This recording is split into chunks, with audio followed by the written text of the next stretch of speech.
अध्याय 8 अनुबंध की शर्तें 3।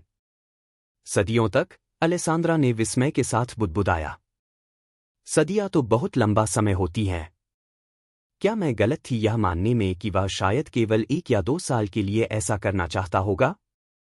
क्या वही नहीं था जो किताबों में पढ़े लोग करते थे? हाँ, सदियों तक। क्या तुम अपने विवाह वचनों को तोड़ने की योजना बना रही हो? जब तक मौत हमें न अलग कर दे, एडगर ने मुस्कुराते हुए कहा, उसके चेहरे पर भय की झलक देखकर आनंदित होते हुए। वह केवल एक बार शादी करना चाहता था, इसलिए यह किसी ऐसे व्यक्ति से होनी थी जिसे वह सहन कर सके। किसी न किसी समय तुम्हें एक उत्तराधिकारी की आवश्यकता होगी, उसने कहा। क्या उसे उम्मीद थी कि यह उसके साथ होगा? बिल्कुल। मेरी पत्नी मेरे बच्चे की मां बनेगी, लेकिन चिंता मत करो, मैं अभी कोई बच्चा घर में दौड़ते हुए नहीं देखना चाहता। सच कहूं तो एडगर को बच्चों से नफरत थी। क्या तुम्हें कोई आपत्ति नहीं होगी अगर मैं तुम्हारा बच्चा जन्म दूं? अलेसांद्रा को नहीं पता था कि वह इस उलझन में कैसे फंसी, लेकिन वह सच में चाहती थी कि एडगर उसे जल्दी से इससे बाहर निकाले।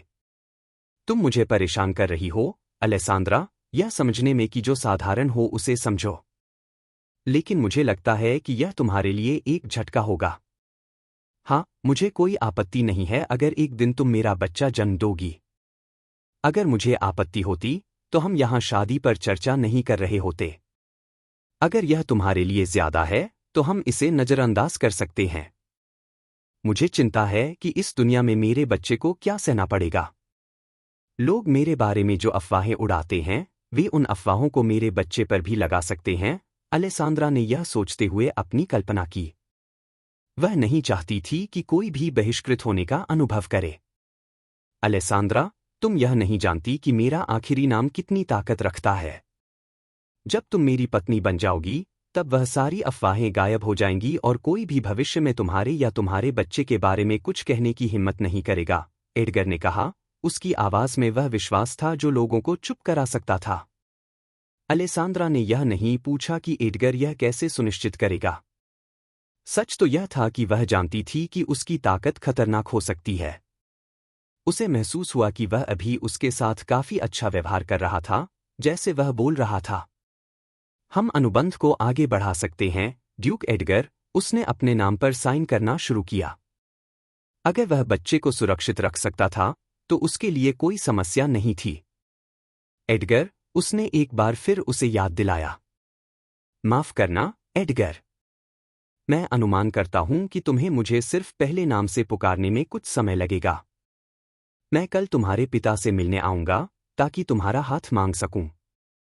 यह सुनिश्चित करने के लिए कि तुम्हारे हाथ को फिर से कोई चोट न लगे, एडगर ने कागज को उसके पास से खींचते हुए कहा, जबकि वह अपने हाथ छिपाने की कोशिश कर रही थी।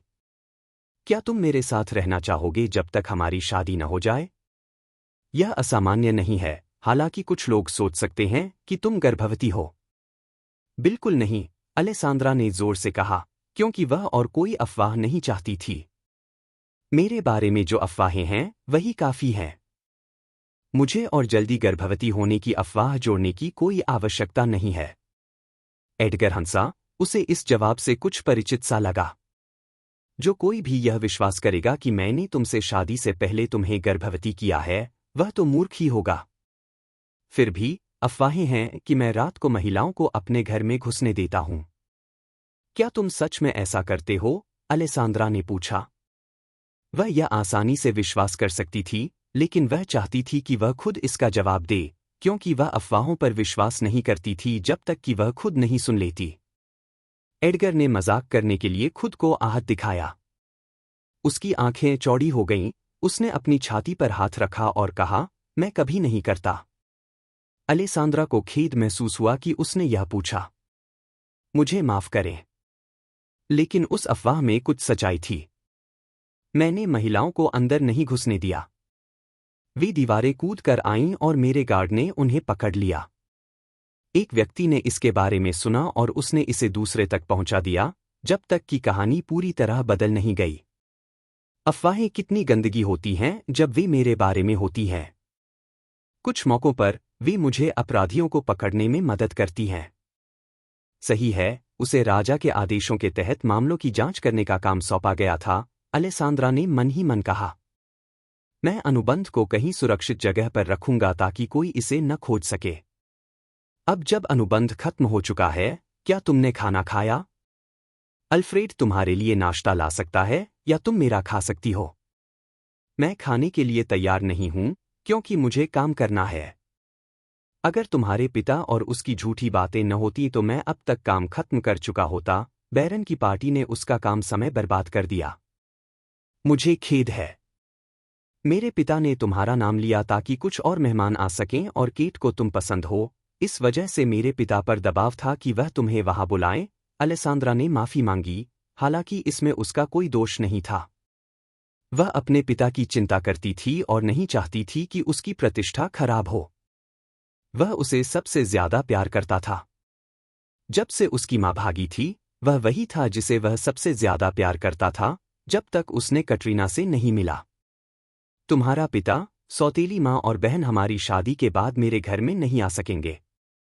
मुझे यकीन है कि तुम अब तक जान चुकी हो कि वे किस प्रकार के लोग हैं, और अगर तुम उन्हें सहन कर पाती तो तुम किसी अजनबी से शादी करने के बारे में नहीं सोचती, एडगर ने कहा। मुझे कोई आपत्ति नहीं है, अलेसांद्रा ने कहा। अब वह अपने परिवार को ज्यादा देखने का मन नहीं करती थी। मुझे अब जाना होगा, ड्यूक एडगर। मैंने अपने पिता से कहा था कि मैं शहर का दृश्य देखने के लिए जाऊंगी ताकि मैं पेंट कर सकूं, और अगर मैं समय पर वापस नहीं लौटी तो वह गुस्सा हो जाएंगे। मैं तुमसे शादी करने के लिए उत्सुक हूं। मुझे आशा है कि मेरी जिंदगी तुम्हारे आसपास और दिलचस्प हो जाएगी, अलेसांद्रा। आओ, मैं तुम्हें बाहर तक छोड़ने चलता हूं, एडगर ने अपनी सीट से उठते हुए कहा।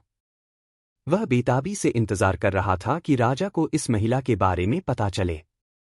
यह उसे यह सिखाएगा कि उसे अपने दोस्त के मामलों में हस्तक्षेप नहीं करना चाहिए। धन्यवाद, अलेसांद्रा ने एडगर का हाथ थामा जब वह उसे मदद करने आया। तुम्हारे घर बहुत सुंदर है। मुझे तुम्हारी पेंटिंग्स पर जलन हो रही है। क्या तुम पेंटिंग करती हो? यह दूसरी बार था जब उसने उसे पेंटिंग का उल्लेख करते सुना। उसे कला से कोई खास दिलचस्पी नहीं थी, उसने यह सब अपनी मां के कहने पर घर में रखा था। हाँ, मुझे बहुत अच्छा लगता है। यह आराम देने वाला है और समय बिताने का एक मजेदार तरीका है। इसमें थोड़ा अभ्यास लगता है, लेकिन जो एहसास होता है जब तुम वह चित्र पूरी तरह से बना लेते हो, वह किसी और चीज से बेहतर होता है। अलेसांद्रा पेंटिंग के बारे में इतनी लगन से बात कर रही थी कि उसने यह भी नहीं महसूस किया कि वह अभी भी एडगर का हाथ पकड़े हुए थी। एडगर को कोई आपत्ति नहीं थी क्योंकि उसे इस तरह से अपने शौक के बारे में बात करते हुए सुनना अच्छा लगता था। तो मैं तुम्हारी कुछ पेंटिंग्स खरीद लूंगा। क्यों? अलेसांद्रा ने अचकचाते हुए पूछा। उसने कभी किसी को अपनी पेंटिंग दिखाने की इजाजत नहीं दी थी ताकि वह उन्हें खरीद सके। मैं पेशेवर नहीं हूं। कम से कम मैं इसे किसी ऐसे व्यक्ति से खरीदूंगा जिसे मैं जानता हूं। मुझे यह नहीं पता कि वह कौन लोग हैं जिन्होंने मेरी घर की पेंटिंग बनाई है। तुम अपनी सबसे बेहतरीन पेंटिंग चुनो और उन्हें मेरे घर में लगवाना। मैं अल्फ्रेड को कह दूंगा कि वह कुछ पेंटिंग्स जो मैंने लगवाई थीं, उतार दे। क्या तुम पागल हो? अलेसांद्रा बिना सोचे बोली। क्यों तुम मेरे पेंटिंग्स पर पैसा खर्च करोगे और जो खूबसूरत पेंटिंग्स तुमने लगाए हैं, उन्हें उतार दोगे? नहीं, मेरे डॉक्टर ने कहा है कि मैं पागल नहीं हूं जब तक कि मैं चुनौती मत देना। यह तुम्हारा घर भी होगा, इसलिए तुम इसे अपने तरीके से सजाने के लिए स्वतंत्र हो। यह तुम्हारा घर है और तुम्हें यहां आरामदायक महसूस करने के लिए इसे सजाना होगा। मैं इसके लिए भुगतान करूंगा। यह समझ में आता है, अलेसांद्रा ने धीरे से कहा। अब उसे समझ में आ गया था कि वह क्या करने की कोशिश कर रहा था।